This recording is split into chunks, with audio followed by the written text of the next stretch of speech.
So, in our previous visits and our discussion about the legacy of slavery and the impact that it had on those enslaved people that were removed against their will from Africa and moved to different parts of the world, we talked about how traumatic that must be. And that brings us to our visit today. So when we think about trauma, we described it as something that certainly has an ongoing impact on a person's psychological condition. It has an impact on someone emotionally, how they think, how they feel. This could be a trauma that occurred via the weather. It could be a trauma that occurred via some type of event that may have been witnessed by the individual, or an event that the individual had actually experienced, either one time or through an enduring period of time, just as those who were enslaved were constantly dealing with the pressures and the traumas of slavery. So imagine an individual that has to learn a new language.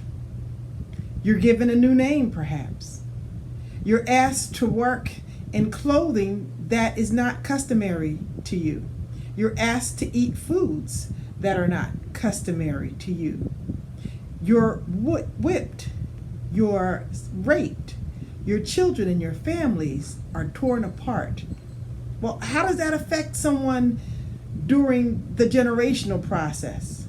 How does that affect individuals who are direct descendants of that to this day? What would we expect to see?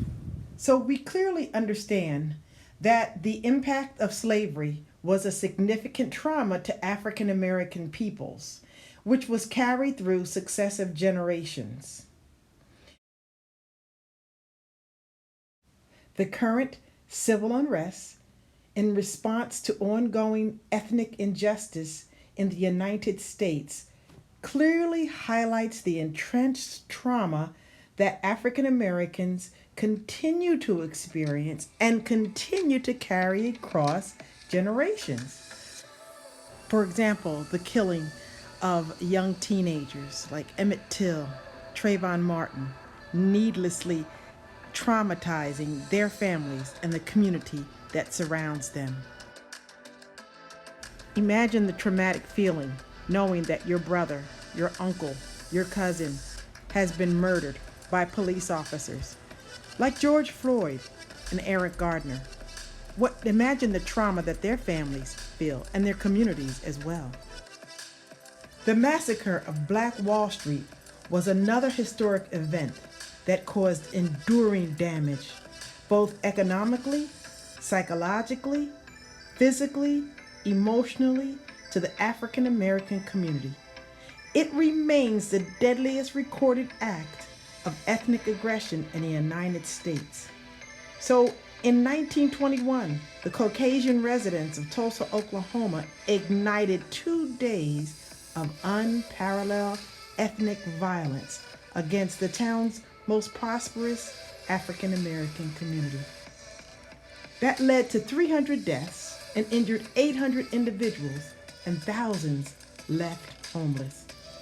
You may be saying, so how can any of those events connect to African Americans' physical, mental health today?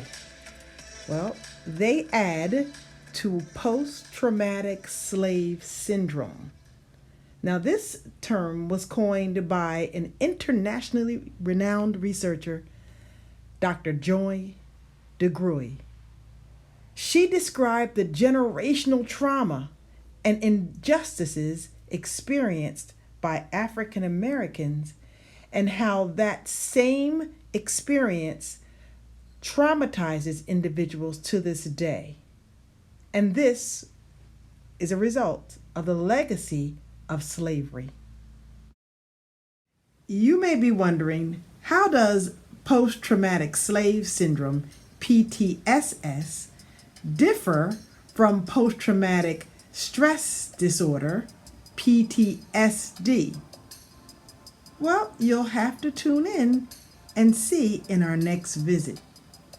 Certainly, the information about trauma and how it relates to the legacy of slavery with African American peoples is valid.